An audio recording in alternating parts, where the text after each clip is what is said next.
जय हिंद साथियों, नमस्कार। मैं पुष्पेंद्र सिंह आप सभी का स्वागत करता हूं अपने हिंदी में पुष्पेंद्र सर के यूट्यूब चैनल पे। तो सभी बच्चे जुड़ जाएंगे। हम लोगों का जो सेशन चल रहा है वो स्टैटिक जीके का चल रहा है। स्टैटिक जीके में हम लोग पढ़ रहे हैं, तो यूपीपी का एग्ज़ाम लगा हुआ है, तो जो भी इम्पोर्टेंट टॉपिक हैं वो हम आप लोगों के लिए लेकर के आ रहे हैं। तो हमारे साथ बने रहें, जुड़े रहें। चलिए हम लोग देखते हैं सीधा अपना क्वेश्चन कि पहला है विटामिन B1। तो विटामिन B1 का बच्चा रासायनिक नाम बहुत पूछा जाता है। जितने भी विटामिन हैं उनके रासायनिक नाम आपको याद करने ही करने हैं। तो विटामिन B1 का रासायनिक नाम क्या है बच्चा, याद रखेंगे, थायमिन। विटामिन B1 का रासायनिक नाम क्या है, थायमिन। थायमिन को बहुत अच्छे से याद रखेंगे। और इसकी कमी से रोग क्या होता है, बेरी बेरी। ठीक है, नेक्स्ट क्वेश्चन देखते हैं हम लोग। विटामिन B2 है। विटामिन B2 का रासायनिक नाम क्या है, तो विटामिन B2 का रासायनिक नाम है राइबोफ्लेविन। क्या नाम है, राइबोफ्लेविन। याद रखेंगे विटामिन B2 राइबोफ्लेविन। गहरी लाल जीभ त्वचा का घटना कमी से रोग है। स्रोत है मांस, अंडा, दूध, हरी पत्तेदार सब्जियां आदि। आप लोग कमी से रोग या स्रोत ना याद करें, लेकिन स्टैटिक जीके के तहत आप लोग इनके सभी के रासायनिक नाम जरूर याद कर लें। ये 100% किसी ना किसी एग्जाम में आते रहते हैं। तो विटामिन B2 का नाम है राइबोफ्लेविन। ठीक है, अगला हम लोग देखते हैं विटामिन B3। विटामिन B3 का नाम क्या है बच्चा, तो नियासिन है। विटामिन B3 का नाम क्या है, तो विटामिन B3 का नाम है नियासिन। क्या है विटामिन B3 का नाम, नियासिन। इसकी कमी से रोग उत्पन्न होता है पेलाग्रा 4D सिंड्रोम। स्रोत है मशरूम खाइए, कुकुरमुत्ता जिसको बोलते हैं, समुद्री भोजन, मांस, हरी पत्तेदार सब्जियां आदि।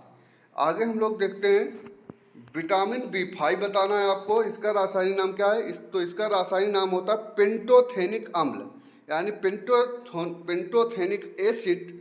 इसकी कमी से उत्पन्न रोग होता है पैरों में जलन, सिर दर्द, जिसको माइग्रेन हम लोग बोलते हैं। तो इसके लिए स्रोत है शकरकंद, टमाटर, मांस, हरी पत्तेदार सब्जियां। इसको याद रखेंगे बच्चा कि विटामिन B5 क्या है, तो पेंटोथेनिक अम्ल। अगला देखते हैं हम लोग विटामिन B6। विटामिन B6 है पायरिडोक्सिन। पायरिडोक्सिन, इसकी कमी से रोग होता है त्वचा प्रसूजन, एक्जिमा। संपूर्ण अनाज एक्टिव मांस के स्रोत हैं, तो ये भी याद रखेंगे, पायरिडोक्सिन इसका रासायनिक नाम है विटामिन B6 का। अगला हम लोग देखते हैं विटामिन B7।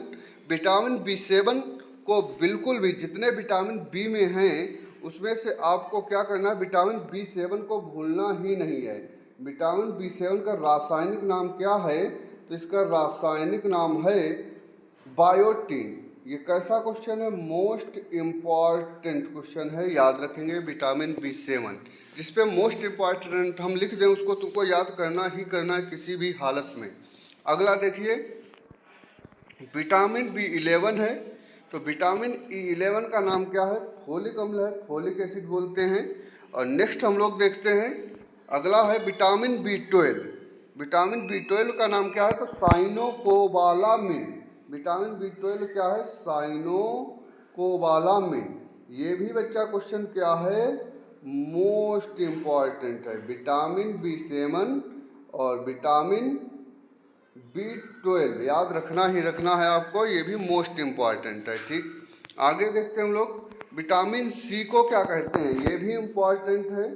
तो विटामिन C को क्या कहते हैं, विटामिन C को कहते हैं एस्कॉर्बिक एसिड। ये भी क्या है बच्चा, इम्पॉर्टेंट है। तो विटामिन B6 क्या होता है, एस्कॉर्बिक एसिड।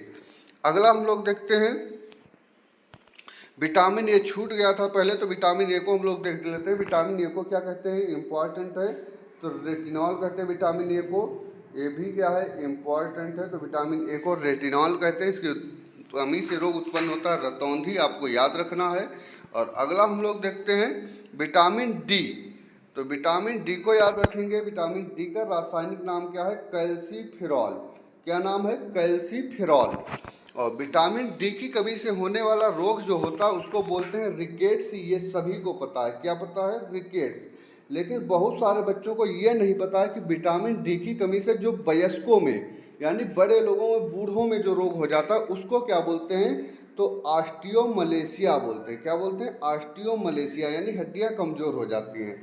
अच्छा, सभी लोग बताएं हड्डियों के अध्ययन को क्या कहते हैं, तो याद रखेंगे हड्डियों के अध्ययन को कहते हैं ऑस्टियोलॉजी, और इसीलिए ऑस्टियोमलेशिया इसका नाम पड़ा है। तो याद रखेंगे विटामिन डी की कमी से जो वयस्कों में रोग होता है उसको बोलते हैं ऑस्टियोमलेशिया, और जो बच्चों में होता है उसको रिकेट्स बोलते हैं। ये दोनों पॉइंट वेरी इंपॉर्टेंट हैं, याद रखेंगे।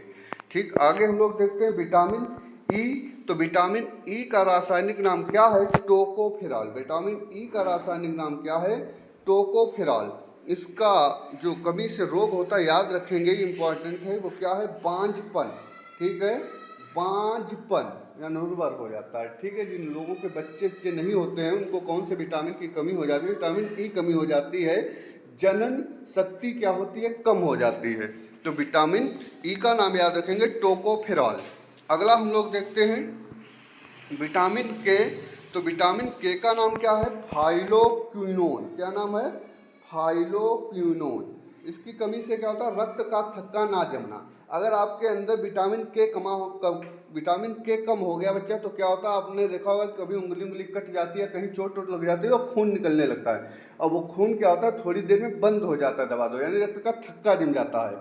अगर उसकी कमी हो गई तो रक्त का थक्का नहीं जमता है, तो क्या होता है? खून बराबर बहता रहता है। इसलिए इसको याद रखेंगे, विटामिन के इंपॉर्टेंट है। क्या नाम है? फाइलोक्विनोन। ठीक है, आगे हम लोग देखते हैं नेक्स्ट इतने ही होते हैं। विटामिन कौन कौन होते हैं तो याद रखेंगे, अभी मैं बता रहा हूँ आप लोगों को। तो विटामिन बच्चा कौन कौन होते हैं? विटामिन ए आपको याद रखना है, रेटिनॉल वेरी इंपॉर्टेंट, और विटामिन B7 याद रखना है, बायोटिन इंपॉर्टेंट, विटामिन B12 याद रखना है, साइनोकोबालामिन बोलते हैं जिसको, और विटामिन सी याद रखना है, एस्कॉर्बिक एसिड, विटामिन डी याद रखना है, विटामिन डी याद रखना है, कैल्सीफेरॉल। कैसे याद रखेंगे? विटामिन डी की कमी से हड्डियां कमजोर होती हैं, तो यानी कैल्शियम की ज़रूरत होती है, तो कैल्सीफेरॉल। और विटामिन ई याद रखेंगे, विटामिन ई को बोलते हैं टोकोफेरॉल, और विटामिन के याद रखेंगे फिलोक्विनोन। तो ये इतने विटामिन जो हैं आपको इनके रासायनिक नाम हर हाल में याद होने चाहिए, इसमें कोई दो राय नहीं है कि ये याद नहीं करोगे तो काम चल जाएगा। तो ये याद नहीं करोगे तो काम नहीं चल पाएगा आपका। तो ये vitamin A, vitamin B7, vitamin B12, vitamin C, vitamin D, vitamin E, vitamin K आपको याद रखना ही रखना है। ठीक, अगर बच्चा पूछ लिया जाए आपसे कि बताओ विटामिन, जल में घुलनशील विटामिन कौन से हैं, अगर पूछ लिया जाए आपसे कि जल में घुलनशील विटामिन, तो जल में घुलनशील विटामिन कौन है आपको याद रखना है, बी और सी। ये भी क्वेश्चन बहुत पूछा गया है। तो जल में घुलनशील विटामिन कौन है? बी और सी। ठीक, अगर पूछ लिया जाए आपसे दूसरा क्वेश्चन पूछा जाता है वसा में घुलनशील विटामिन बताइए, तो वसा में घुलनशील विटामिन कौन से होते हैं? तो बचे हुए वसा में हो जाएंगे ए, डी, ई और के। तो ये कौन से होते हैं? वसा में घुलनशील विटामिन होते हैं, और ये कौन से होते हैं? जल में घुलनशील विटामिन होते हैं। इनको आपको याद रखना है, मोस्ट इंपॉर्टेंट है कि जल में घुलनशील विटामिन क्या कहलाते हैं? BC, और वसा में घुलनशील विटामिन क्या कहलाते हैं? ADEK।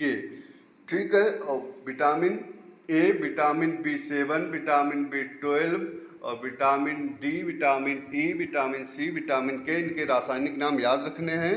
तो आपको ये पूरी वीडियो देख लेनी है, और अगर वीडियो अच्छी लगे, आपको अच्छी जानकारी मिल रही हो, तो चैनल को लाइक करें, सब्सक्राइब करें, कमेंट करें, और बताएं कि हम आप लोगों के लिए ऐसे ही डेली एक वीडियो लाते रहें या बंद करें। धन्यवाद, जय हिंद।